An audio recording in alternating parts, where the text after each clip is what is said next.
In a dockyard, the size of a large airfield, an army of engineers is building a ship like no other. This is the most demanding job ever. Longer than 4 football pitches and capable of carrying more than 18,000 containers. It's the world's biggest ocean-going cargo vessel, the Triple E.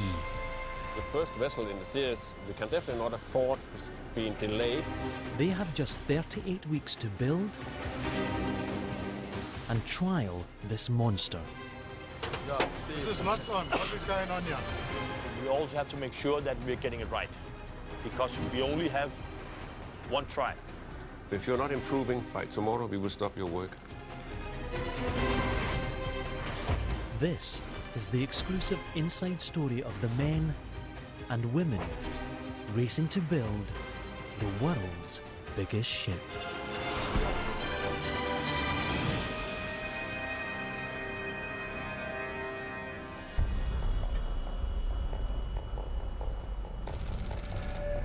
Tangier, Morocco.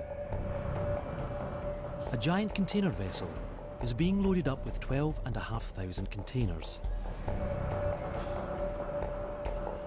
Crammed with computers and chemicals, meat and machinery, the ship's cargo is worth more than $400 million.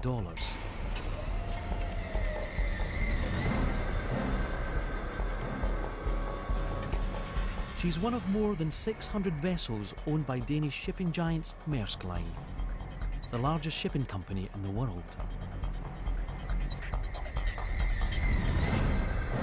Over the last decade, container ships like this have transformed maritime trade, slashing the cost of delivering the $4 trillion worth of goods that are shipped around the globe each year.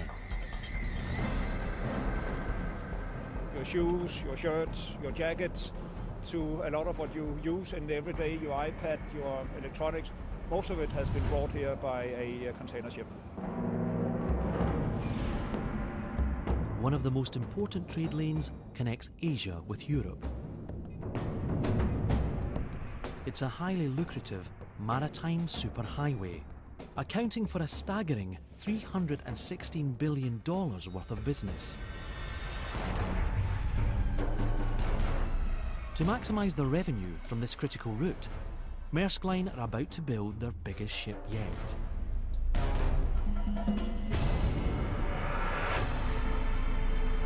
The Triple E.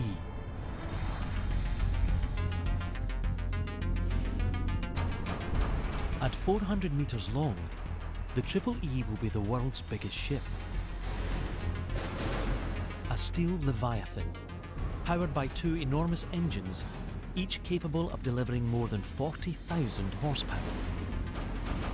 Enough power to carry 18,000 fully laden containers at a steady 16 knots, halfway around the world.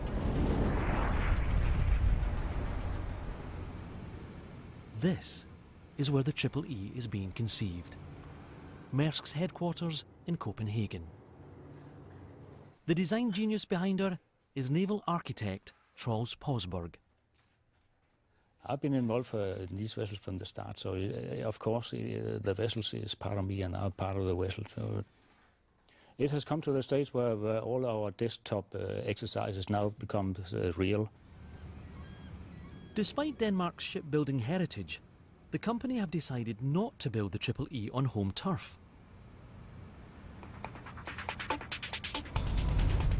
Instead, she will be constructed here, in Okpo, South Korea, at one of the world's largest and most advanced shipyards,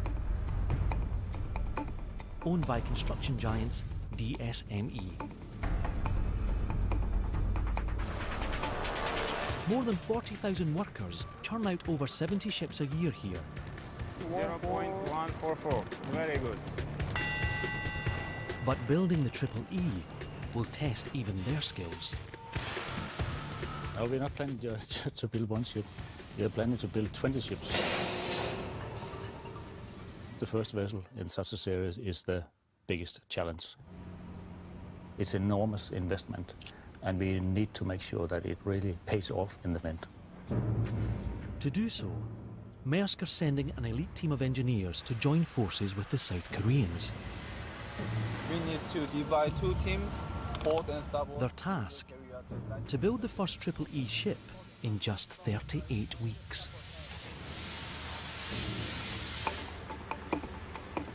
Trolls is eyes and ears on the ground. The man who must make sure the yard deliver in time Holy shit, it's cold down here. is site manager Soren Arnberg. Soren has built more than 450 ships in a career spanning 25 years. His team will be checking the yard builds the Triple-E to their precise specifications. In the end, it's a combination or the cooperation between us and the yard. No doubt about that. The first vessel in the series we definitely not afford is being delayed. Otherwise, they'll put my neck in somewhere. It's not that nice to be. Yes. To get the job done in time, Soren expects complete cooperation. Can you see this one? Serious, not cool. Even if it takes some unorthodox management techniques.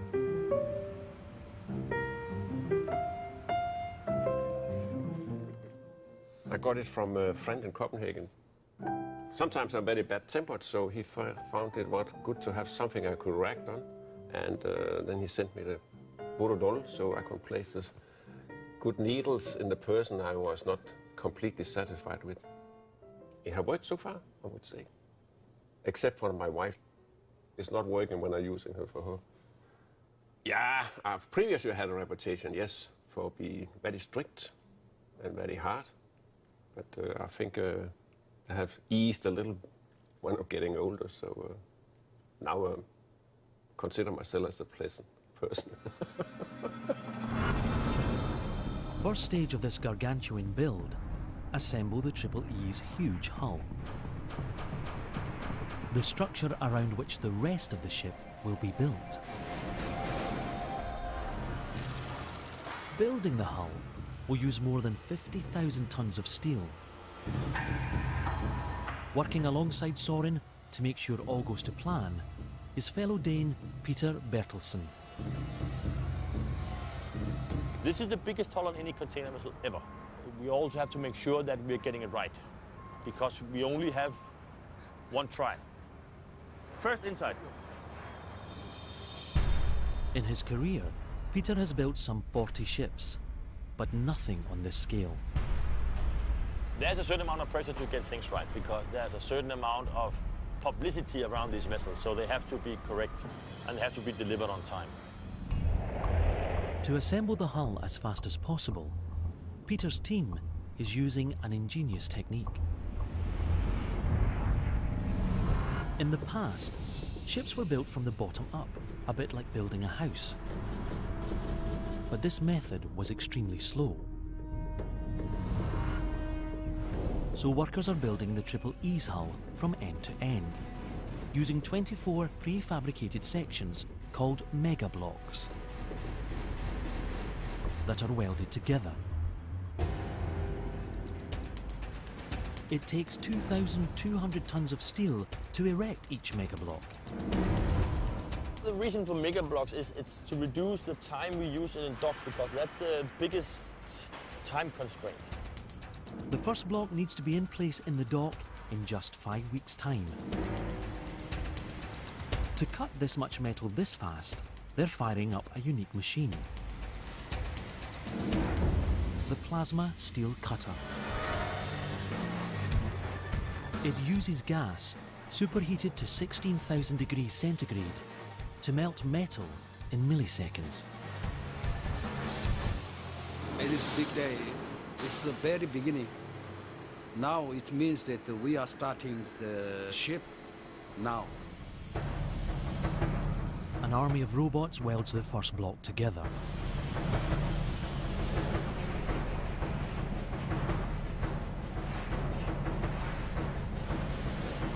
It became bigger and bigger. And finally, they can make Mega block.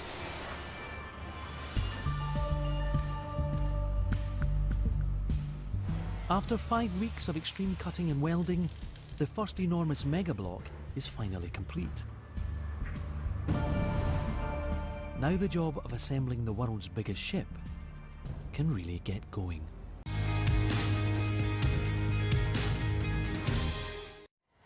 您拥有海外置业的终极梦想吗？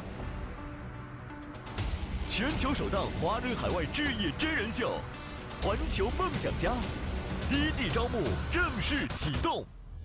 我们将招募5组家庭，共同飞赴大洋洲的2个国家：澳大利亚、新西兰。5座城市：悉尼、布里斯班、墨尔本、奥克兰、基督城。我们还有专业房产经纪的顶级服务，幸运城市女神的全程相伴，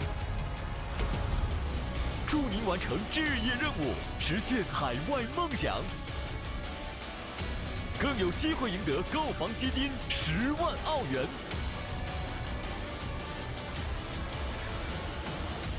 环球梦想家第1季带您飞往大洋洲，打开海外置业梦想之门。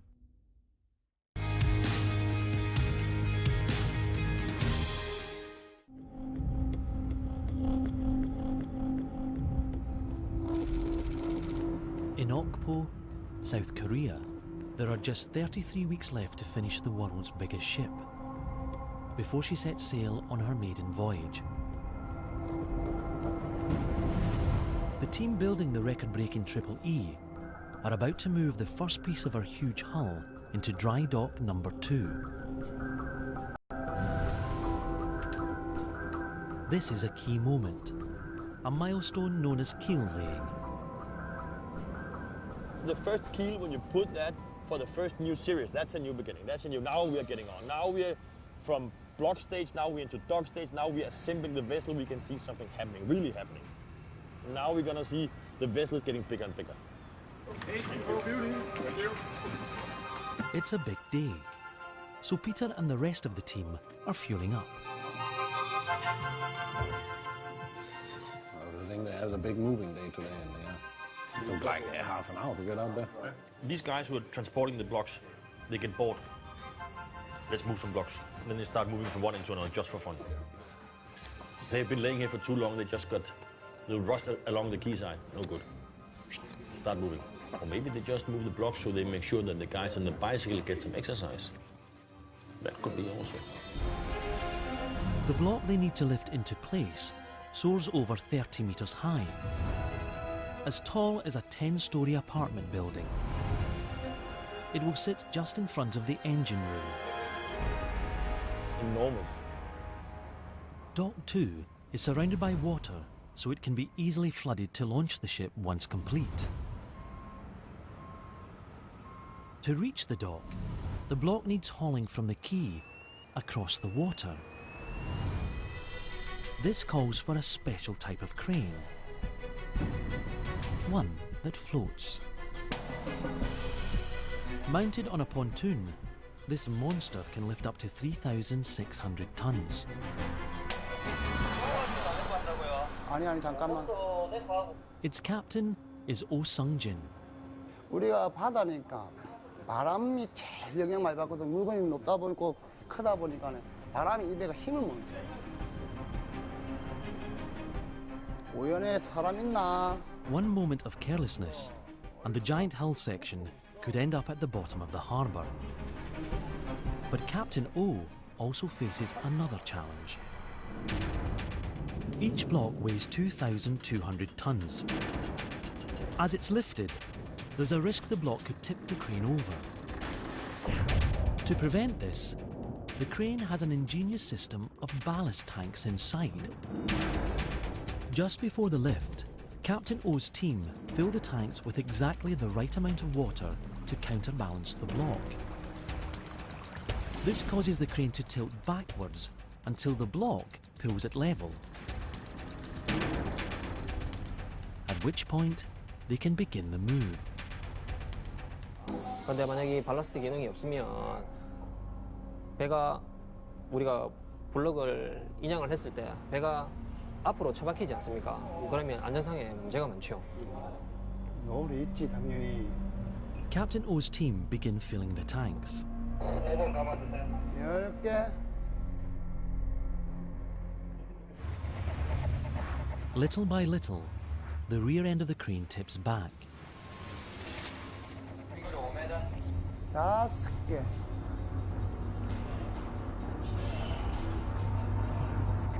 As the crane starts to lift, the weight of the block pulls it level.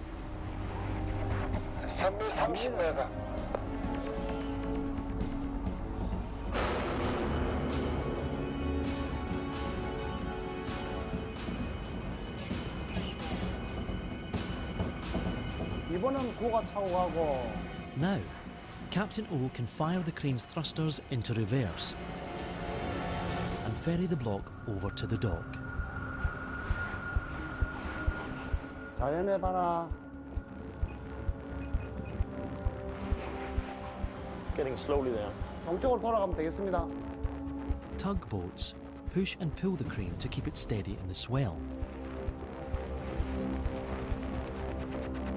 Captain O hoists the block over the dock gate.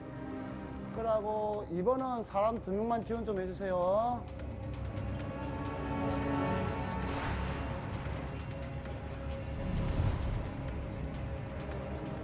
저기 지루한 사람이 일단은 웃으리라. 그거 하고 우리하고 그냥 우리 여기서 현장을 안 보이니까 정확한 걸 원하거든요. 그래서 좀이라도 실수는 좀 허용이 안 되는 겁니다. 그냥 거의.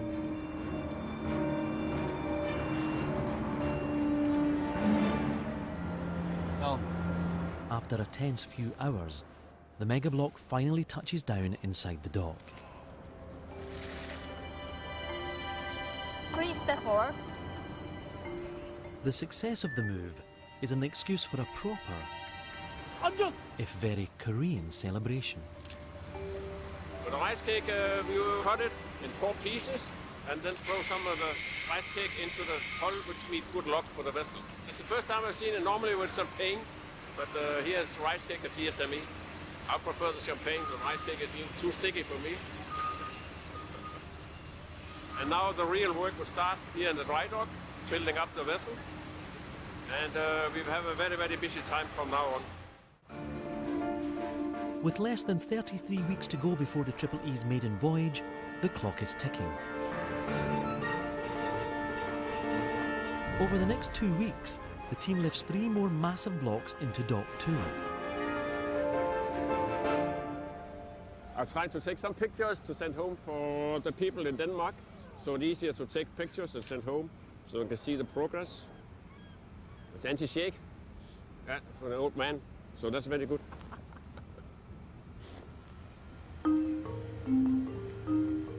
But for all the progress, Soren worries that the project is falling behind schedule. There should have been 5 rings in the dock, but we can only see 4. Another week before it's down, so it might be a week delayed. With just 4 blocks in place, it seems that the goal of delivering the world's biggest ship on time and on budget is already under threat.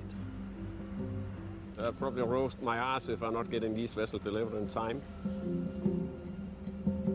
As a boss for the team, I would take the blame, so...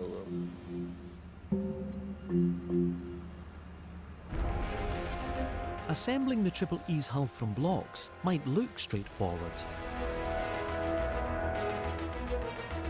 But an enormous amount of effort goes into ensuring that these components are built to the highest standards.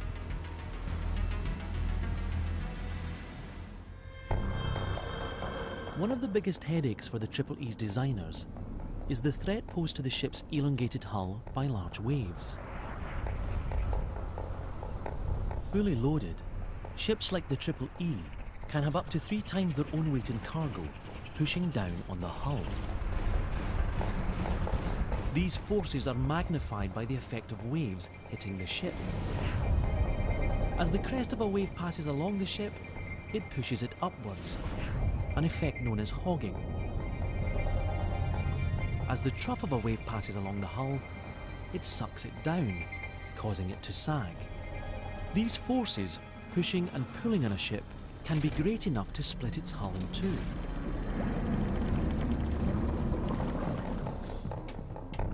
The Triple E's chief architect, Charles Posberg, is all too aware of the problem.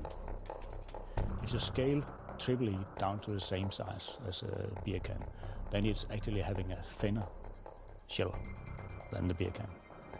The hull is exposed to a lot of different forces, and you need to design the vessel for that kind of extreme condition. For this reason, the yard are building the Triple E's hull from steel,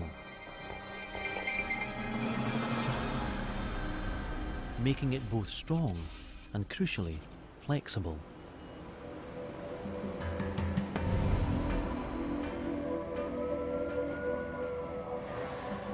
It's Peter Bertelson's job to keep an eye on the quality of the 1,873 sheets they're using to construct the ship.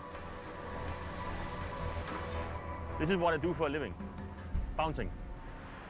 If you bring my son here, he'll probably love it. Steel has to be flexible.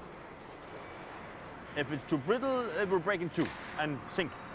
If the steel is too stiff also, then it will also break, because then it cannot move at all, and then it will be torn apart. This is where the ingredients for the Triple E steel are being mixed. The Posco Steel Mill, just north of the shipyard. It is the world's 5th largest steel maker, producing enough steel each year to manufacture around 40 million cars. Actually, it needs a lot of skill to make this plate. Here, workers heat, pound, and roll huge slabs of molten metal to create vast sheets. It's critical that the steel, an alloy of iron, contains just the right amount of carbon. The strength can be different against by the carbon composition, but actually carbon is not the only thing.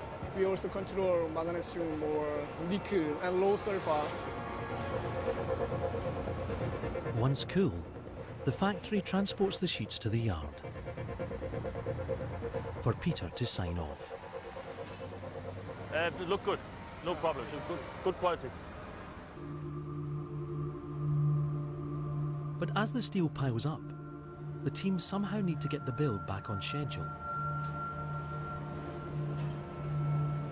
For site manager Soren Arnberg, the delivery date for the first Triple E is non-negotiable. If they're not able to deliver on the 28th of June, then we have a serious situation for the Maersk Line, because it will cost them a lot of money.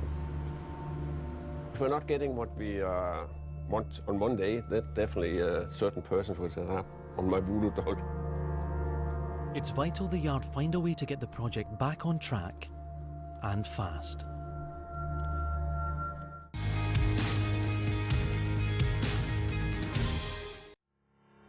一辆车用飞机运抵南美洲一个偏僻的角落，然后被放在一座冰封的火山山顶。2个接受挑战的勇士要找到他，把他带回人类文明世界。前英国特种部队士兵加里·亨弗瑞，继续！他曾服役17年，是一位生存专家，最擅长在危险的地方求得生存。放弃不是我的本性。美国人比尔·吴是个计算机迷，他不是生存专家，但能把车开到任何一个地方。驾驶环境越艰难，比尔就越喜欢。这一次，2人成了搭档，在世界上最极端的环境中接受生存挑战。他们只能依靠他们的头脑，还有他们的车轮，去哪里？来驾驶和生存。这是一场与时间的竞赛。难道你质疑我的能力？我们这样没法成功。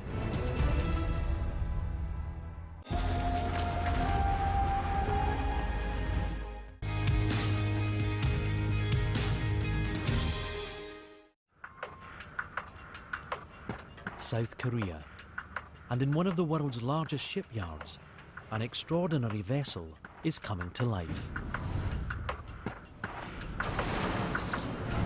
The 60,000-ton Triple E. Even caught me with surprise how big it is. We only seen it on a drawing so far, so now we got the right scale of the vessel. I must admit, I'm also impressed with this huge construction we have. With the ship's maiden voyage getting ever nearer, the build crew are behind schedule.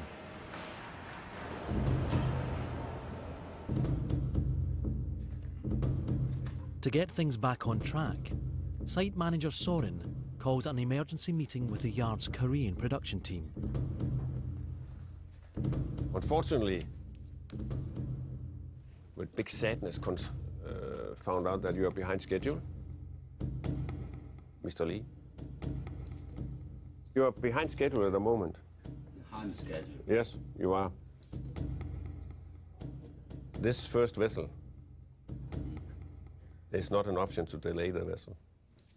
It had to be delivered, fully completed, and with everything on the 28th of June. We need to have your plan for catching up of the delay in the production, yes. Yes, yes. I think it's fairly easy to understand what we want. Otherwise, we have to spank you.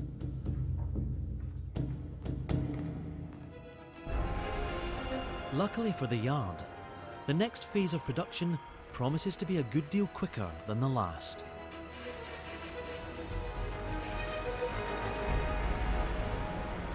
Until World War II, shipbuilders mainly used rivets to assemble the hulls of vessels. However, the rivets were unreliable and prone to popping. Today, the team building the Triple E's 400-metre-long hull is using a radically different approach. They are welding her 24 megablocks together using an ultra-thick bond called an erection joint. There will be over 5 kilometres of these joints in the hull. The task is enormous, and one that can't be rushed, or the welds could fail. Once you have a crack in a weld, they don't stop, they start running. And then suddenly, that piece of structure is not as strong as it's supposed to be. But the weather is against them. So today, as you can see, we have a heavy rain. We want the welding joint to be clean and dry during the welding. So everybody should stop welding outside in unprotected area. We just have to wait until it stops.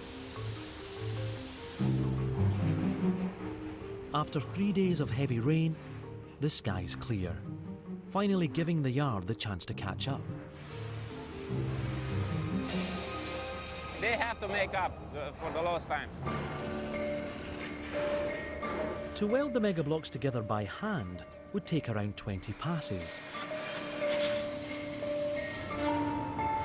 So to speed things up, the crew use an army of welding robots.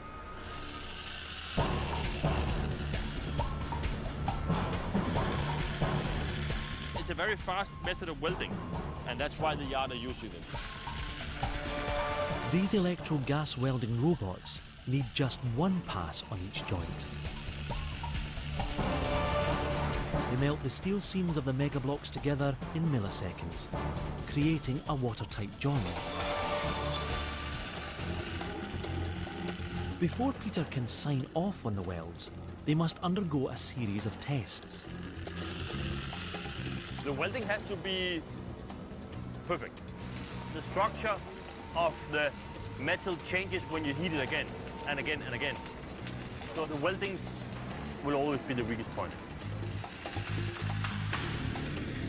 Workers weld Peter a test section for analysis. So far the weld looks fine. There's no visible defects anywhere. But I need X-ray vision to make sure. If the test section holds out, Peter can be satisfied that the real welds will also be strong enough. We're going to go pull things apart and try to break them. That's always fun. Inside the yard's lab, technicians subject the joint to a barrage of destructive tests.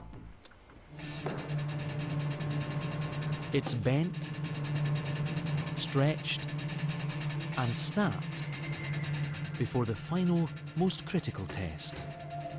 We have to cool down the specimens to -20 degrees. Where's the beer? Now we see how much energy the weld can absorb when you try to break it in two. Yeah. At the beginning, the test specimen looks like this. And after we hit it with this big hammer here, they often look like this. And then we can measure how much energy it takes to break it. If it's too little energy to break it, then it's not strong enough. We don't want brittle metal because then this ship will crack up and will divide in two.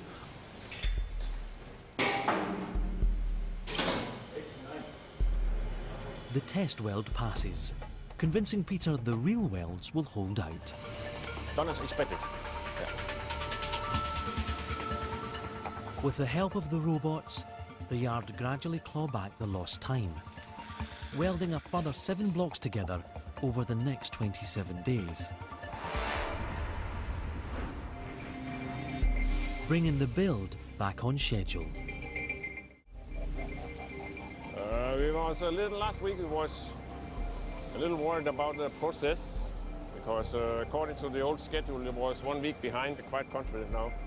The progress looking very good. So good that the Triple E is fast outgrowing her home. Until now, she's been sharing Dock 2 with 2 smaller vessels. But with them now complete, the time has come to remove them, giving the Triple E more room to grow. A process called semi-launching. So that's the refloating, semi-launching. Get the semi-launch right, and the team can complete the build. Get it wrong, and the Triple E could sink before she's finished. We would put ballast in the forward end of the tanks, so we have an even floating out, an even keel. The success of the semi-launch hinges on a novel invention built into the dry dock itself. Throughout the build, access in and out of Dock 2 is controlled by a simple but clever device called a caisson gate. A floating steel box, strong enough to keep millions of cubic tons of seawater at bay. A system of ballast tanks is hidden inside the gate's steel walls. Once the dock is filled with water, workers empty the tanks in the gate so it rises. Then they tow the gate away.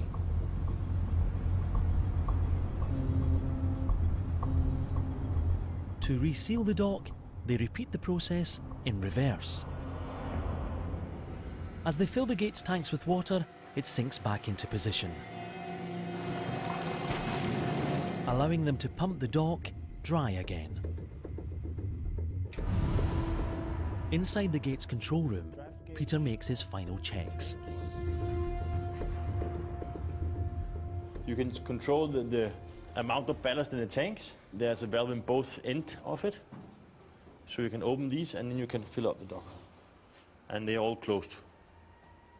I can see.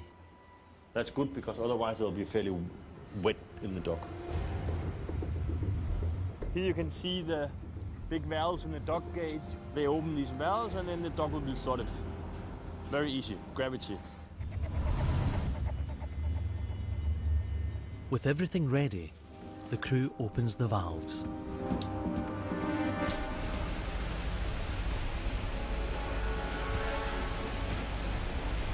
Flooding Dock 2 with 2,500 cubic meters of water per minute. The Triple E floats off her supports for the very first time. The only thing stopping the half-finished hull from filling with water and sinking the ship is a thin wall of steel called a bulkhead. For Peter and the crew, it's a nerve-wracking time. Sometimes it's a mistake, it's not closed, it's a hole. So it's sometimes the sink that's open, but sometimes it happens like that. The team must check everything. Nothing can be left to chance. 선제에 뭐 타치되는 게 잘못된 게 있는지 이런 거 확인도 하고 지금 같은 경우 들어가서 그 물속에 지금 태그라인을 해체해주고 그런 일들을 하고 왔습니다. After an anxious few minutes, the diver gives the all clear for them to open the gate.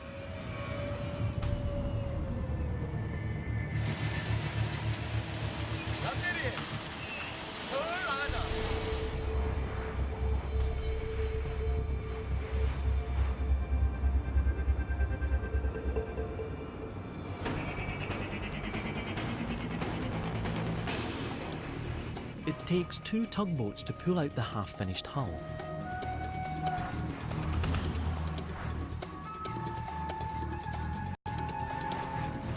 Clearing the way for the removal of the other vessels. Finally, the Triple E is towed back into her new position.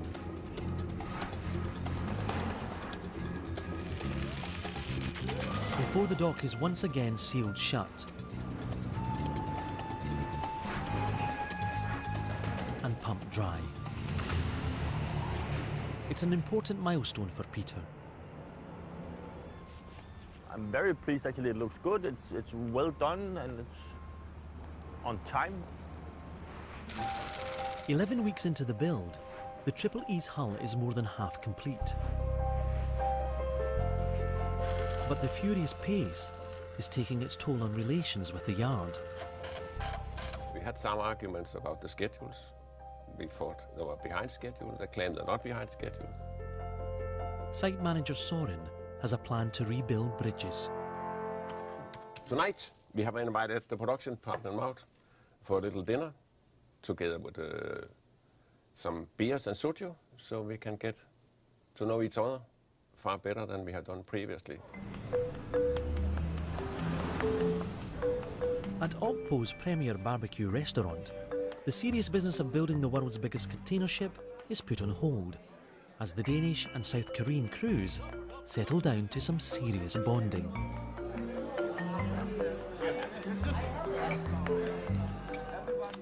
What we hope gain tonight is that we have an honest and open dialogue. No more beers.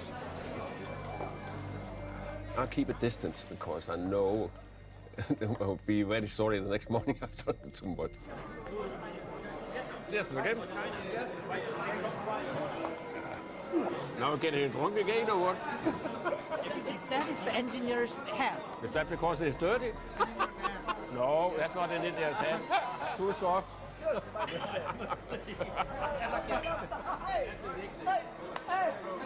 They're not different when we are getting to know them and then know us.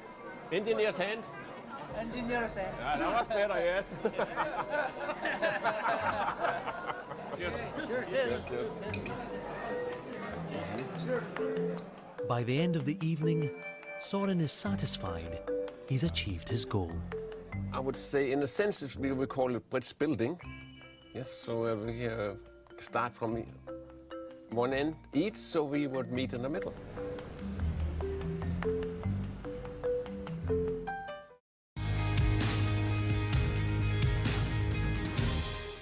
本周今日秀女主播塔姆伦霍尔将与贝尔一起在北美最美的地方探险。这里有最巨大陡峭的红色悬崖，惊人的岩层，艰险的地形，脚踩万丈深渊，耳听滚落沙石，他能否战胜自己？《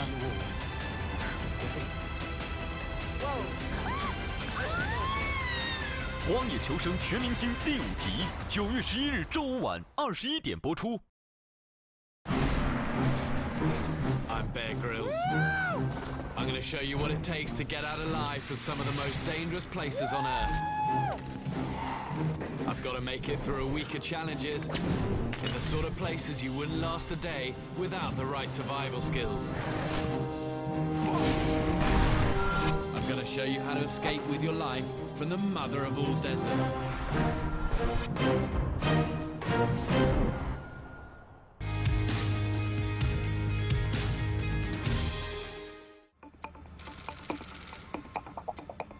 Okpo, South Korea. And almost 100 days into the build, the hull of Maersk Line's record-breaking new container ship, the Triple E, is almost complete. With 23 mega blocks welded together, there's just one last piece to install. The Triple E's enormous curved bow. When finished, the Triple E will be able to carry 2,500 more containers than her nearest rival. To maximise efficiency, her hull needs to be able to cut through the water with as little drag as possible. The philosophy behind the Triple E's is that we're trying to maximize the capacity of containers on board, and we're trying to minimize the fuel consumption used to transport these containers. As a ship moves through the water, it pushes up a wave either side of the bow. This creates drag along the hull, slowing the vessel down and forcing it to use more fuel to power through the water. So Troll's team is fitting the Triple E with a special bulbous bow, which is curved to force the water to flow up in front of the hull. This reduces drag and the amount of fuel the ship needs to keep moving. Of course, it's a little bit more tricky to build this bulbous bow than building a normal flat side shell piece because you have lots of curved panels on it. Building such a complex shape from solid steel is no mean feat. To help them, the yard has two huge steel bending machines, but they can only curve the sheets one way. And the 54 steel plates making up the bow each have multiple curves. The solution? Bend the steel by hand, using hot gas and cold water. Just after heating, they are cooled by water, so it can make that the shrinkage by the cooling down, so it can make a curve like this. Workers rapidly heat and cool specific areas of the plates to produce the bespoke shapes they need for the bow. To make the bend of the plate manually, they are using a very skilled persons. Yeah, we can say that they are artists to make a curve. Yeah. Mr. O has been manually bending steel at the yard for almost 30 years. 그 똑같죠. 사람이나 이 철판에 이것도 아까도 전에 말씀드렸지만 이 철판 자체도 세포식으로 돼. 우리가 깨끗하게 맹간하게 되지만 아니면 철판도 인간 이 피부 세포와 똑같은 거예요. 자기가 그런 게는 자기가 속으로 일을 할 때는 내가 이거하고 친하다 생각을 해가면 좀 술게 될 거고 애 기분 나쁘다 한 잔 먹다 여기다 그러면 안 될 수도 있는 거죠. 그게 안 맞을 수가 없는 게 맞아요. 여기서 플러스 마이너스 2mm밖에 안 두거든요. 그런데 안 맞을 수는 없는 거죠. 가서 정확하게 맞아요. 여기 가면 여기서 다 확인을 해가 나가야 되기 때문에 거기 가서 안 맞진 않아요. It's a hardest job. Yeah, if it is a thicker plate, this will be harder. This takes a long time. Workers weld the curved plates together in the assembly shop. It's the most hard part of the vessel to build in shape-wise. It's not so hard to weld together because it's fairly thin steel, but it's hard to build. Working from the ground up, the team assembles a frame around which they wrap the bow's curved cladding. Until finally, it's move time. They are about to put the bulbous bow in the dock. The bulbous bow is the last part of this big 3D puzzle that should be supposed to be a ship when it's finished.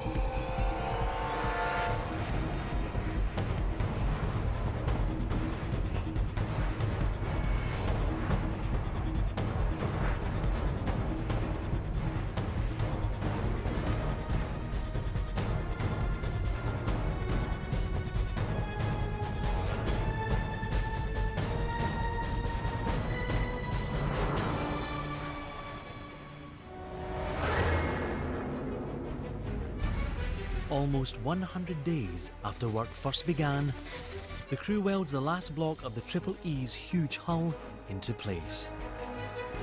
It's a big moment for the whole people because then their major job is finished.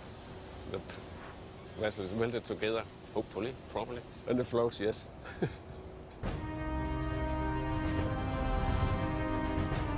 Ship number 4250, the first of Maersk Line's new breed of mega container ships, the Triple E takes her first major step towards completion. The hull is complete now. This is the big day of the Triple E. Vessel will probably go out and have a very, very good dinner, and maybe 1 or 2 or more beers. But the mission is far from over. Next time, Standard inspection record. tempers flare. This is nuts on. What is going on here? I was told Thursday we put in the propeller on. Yes. And machines run riot as the team build and install the colossal machinery that will power the ship through the water. And the race to build the world's biggest ship continues.